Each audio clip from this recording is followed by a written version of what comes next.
Well, good morning, everybody. Today we are learning a brand new lesson. It's called 6-3, the Pythagorean Theorem. It's a very familiar topic to some of you. But before that, we are going to take a look at some reviews, some operations that you need to know first before moving on to the lesson of the Pythagorean Theorem. So in the past, you learned squares and square roots, so let's take a look at the meaning of those. So for square in the past, you learned that when you have a number, raise it to the second power, it just means that this number multiplied by itself. So 5 squared just means 5 times 5, and which equals to 25. Now, what does that mean in terms of picture? It just means that, well, if you have a square means a four-sided shape with all sides being equal, okay? So let's say if this length is, let's say, 5 centimeters, okay? And that means this is also 5 centimeters, okay? That means the area would be 5 times 5, which is 25. So the area of this shape will be 5 squared, which is equal to 25 centimeters squared. That's pretty much what it means. So the 5, it just means the length of the square, and the 25 is the area of the square. Well, likewise, when you have 7 squared, it just means that it's 7 times 7, which is equals to 49. So again, 49 will be the area of a square. So we're just gonna draw it out, okay? So let's say this, shaded area is 49 meters squared. We could use a different unit. Then that means each side, right? Let's say, assuming this is a square where all sides are equal, that means the side length would be 7 meters on each side. And then that's pretty much the meaning of the square. Now for square root, it is the other way around. So if I were to ask you to find the square root of 25, it means that I want you to find the length of a square if the area is 25 units square or 25 square units. So that means you have to find a number that's multiplied by itself to get to 25. So you have to find, what times what is 25? And there's only one possible ways in which the two numbers has to be the same. So that means it's going to be 5, because 5 times 5 is equal to 25. So that means the length of the square is going to be 5 units. Likewise, on this side, it's also 5 units as well, which I'm not going to write it there. So likewise, square root of 81 means if the area of the square is 81, what is the side length? So I have to find two numbers that are the same, and when they multiply by each other, you get 81. So it's just going to be 9 times 9 equals 81, okay? And then for square root of 49, you have to find a number multiplied by itself to get to 49, which is going to be 7 times 7. Now, not every single square root you're going to have a nice number. For example, you cannot find two numbers that are the same, and when you multiply to get 51, it is almost impossible to do it without a calculator. So on your calculator, in that case, you're going to use a calculator. A scientific one would be enough. And you're going to just type square root, the square root sign of 51. And when you press enter, you get a very long decimal. It's about 7.141. So we're just going to leave our answer to maybe 2 decimal places to get just 7.14. And then that would be enough.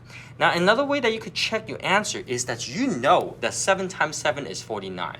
And since 51 is a little bit more than 49, you know that your answer will be a little bit more than 7. And that's how you could approximate whether your answer is correct or not, just without, using calculators every single time. You can just say, hey, well, 51 is a little bit more than 49, so that means my answer will be a little bit more than 7. And then that's it. So once you learn how to square and square root a number, we're ready for the next lesson. Well, the next lesson is 6-3a, the Pythagorean Theorem. And some of you have seen it before, where if you have a right triangle, in a right triangle, there are 3 sides, 2 of which are touching the right angle, and 1 of which is not touching the right angle. The 2 sides that are touching the right angle, we call it the legs. Kind of like human, we have 2 legs, right? So in a right triangle, there's also 2 legs. And then the one that is not touching the right angle, we call it the hypotenuse. Now, in case if you cannot see the spelling because this is very small, there's another words here, hypotenuse.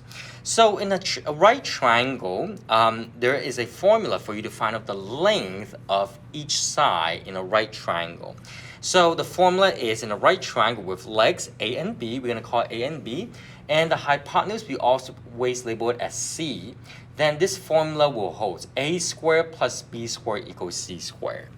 And the reason that it works is that if I were to draw a square along the side A, and I'm going to draw a square along the side B, the area of these two squares will be equivalent to the area of the largest square.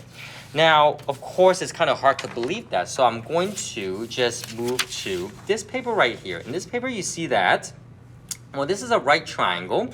And if the length is 3, that means there are 9 squares here. So the area of this square is 9. There's nine little boxes here. Well, if this length is 4, that means there are 16 little boxes here because it's a square, so 4, 4, 4, 4, right? Now, don't you agree 9 plus 16 will equal to 25, which is exactly the number of little boxes in this largest square here. So if you were to count, 5 times 5 is 25. So that means 9 boxes plus 16 boxes is equal to 25 boxes. And because of this little experiment, 3 square plus 4 square is equal to 5 square. Or, in this case, A squared plus B squared is equal to C squared, okay? Now, of course, A and B could interchangeable. You're like, well, this 3 has to be A, can it be B? Yes, you could switch A and B. But C is always your hypotenuse, which is the side that is not touching the right angle. Well, with that in mind, let's take a look at example 1. You have a right triangle with a side 6 units and then the other side 8 units. So usually what I tell people to do is we always going to highlight the hypotenuse. So out of these 3 sides, which side is the hypotenuse? Is it the 6, is it the 8, or is it the question mark? Yes, it is going to be the question mark. So we're going to highlight it with a different marker so that way you know that is always the C, okay? That's always the length C. So to find out the missing length, we're going to first write out the Pythagorean theorem, okay? By the way, there are 2 methods. We're going to list method 1 and method 2, okay? I'm going to show you 2 ways to, get the same answer. Let's do the harder one first. The harder one is we're going to just use A squared plus B squared is equal to C squared, okay? And we're going to replace A, B, and C with these information in the diagram. Well, A in this case is either could be 6 or 8. It doesn't matter. So let's say I choose 8. So 8 squared plus your B is going to be 6 squared is equal to C, which is your question mark. But of course, we're not going to write a question mark in our equation. We're going to just write C. We leave it as a C squared like this. Then from here, you just have to combine like terms. Use order of operations to combine like terms. So 8 squared is 64, not 16, just be careful. 6 squared is 36, not 12, just be careful, is equal to C squared. And then you add these two, so 64 plus 36 will equals to 100 is equal to C squared. Now, you have to find a number multiplied by itself to get to 100. So the opposite operations of a square would be square root, okay? So to undo the square, you're going to take the square root on both sides so that the square and square root will cancel. That means C is going to be square root of 100. Well, what times what is 100? Well, since 100 is a perfect square, 10 times 10 is 100. So C is equal to 10. That means the length of this pink segment or pink side will be 10 units long. Well, there's another way without doing the equation way, and this works really well for students in middle school or if they want to avoid using equations. What you do is you could draw a small right triangle, just kind of copy this diagram, and just label this as 6, this is 8. And to show work, you're going to draw a square on each side of the right triangle. So for example, 6, right? If I were to draw a square around it, okay, well, that means the area of this square is 36, okay? Now, if I were to draw a square around the side 8, that means 8 times 8 is 64, okay? And I'm going to draw a square along this. This should be the largest square along the hypotenuse. Now, remember, I said earlier that the area of these two little squares will equal, the sum of them will equal to the area of the largest one. So all you have to do is 36 plus 64, just add them together. So you do 36 plus 64, which is equal to 100. Now, if the area of this largest square is 100, what is the length of each side? So you just take the square root, which is just 10. So this way you could also say, well, that means the missing part is 10 units long. Okay, just write 10 would be sufficient. So in this class, you're allowed to use one of these two ways to show work. Either one, using the Pythagorean Theorem, or two, using the graphical method to show that it's going to be 10 units long. In example 2, we're going to take a look at the Pythagorean Theorem one more time. So here we have a right triangle with a side 4 and a side 8 units long, and there's a question mark. So again, let's use our highlighter to take a look at what is the hypotenuse. Is it the 4, is it the question mark, or is it the 8 this time? Yes, this time is different. It's not the question mark anymore. It's actually the 8. So we're going to use a highlighter and just highlight the hypotenuse. So that way we know this is always going to be our C, okay, the C. That means the 4 could be your A or B, and then the question mark could be your A or B. So let's actually find the missing length, which is the question mark. So again, we have method 1 and method 2. And you could use one of these two methods to solve the problem. Okay, again, let's do the hardest one first, the method 2 first. We're going to just write the formula. A squared plus B squared is equal to C squared. And we're going to substitute these numbers into the Pythagorean theorem. So A in this case could be a 4 or could be a question mark. You pick, it doesn't matter. So let's say A is going to be 4 squared. Now B is going to be the question mark. So we're not going to put a question mark, we're just going to put B. And then C squared is equal to 8 squared like this. Okay?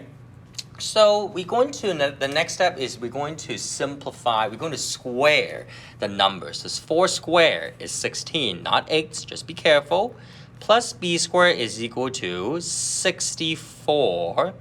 8 squared is 84, 8 squared is 64, just be careful.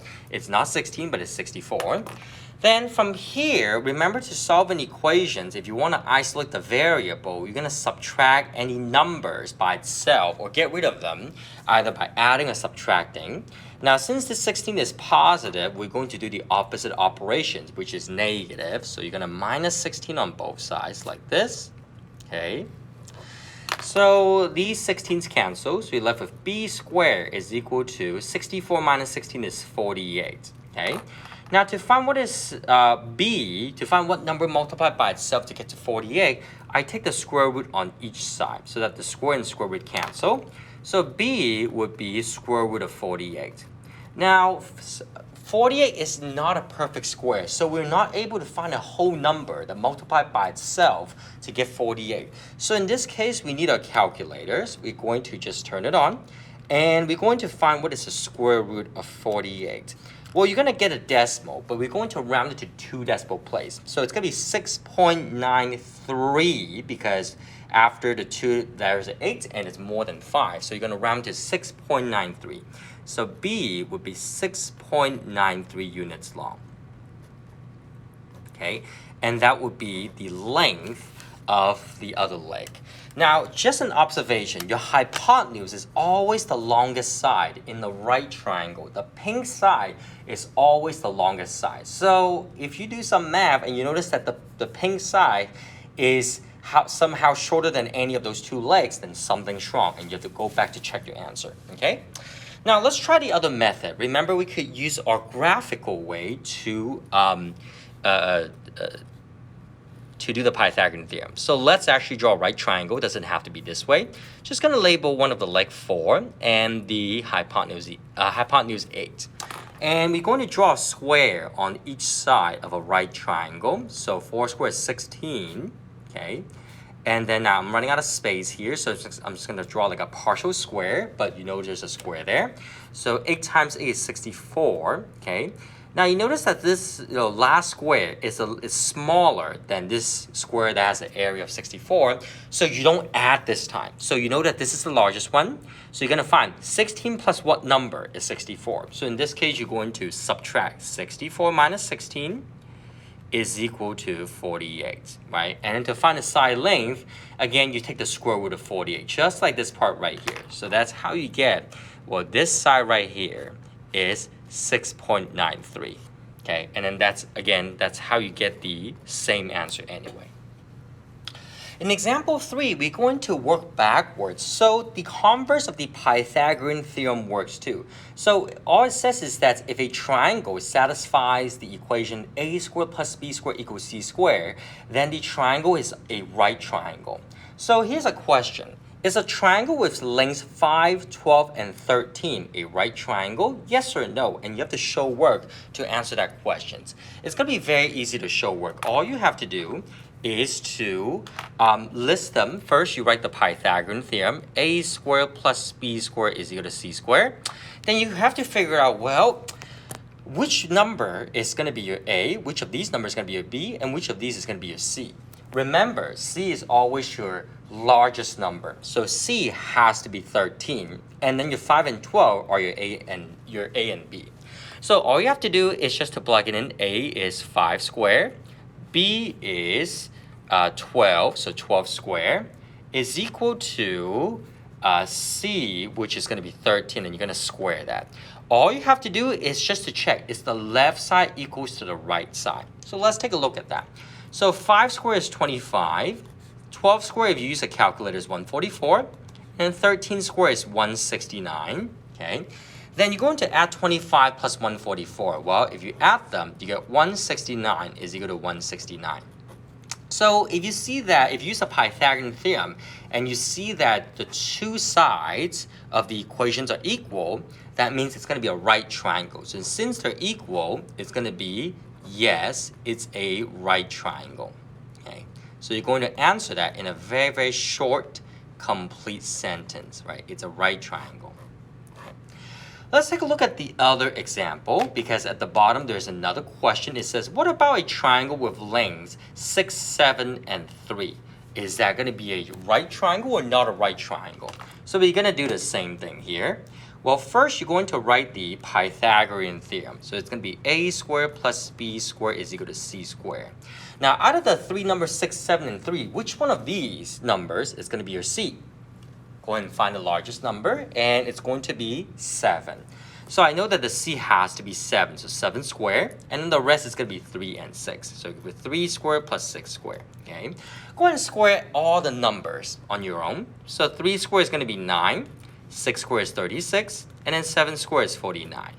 Now, when you add 36 plus 9, you get 45. So 45 does not equal to 49. This is actually a false statement. So if it's a false statement, then you're going to say, no, it's not a right triangle. So this is not a right triangle without having you drawn it. Okay?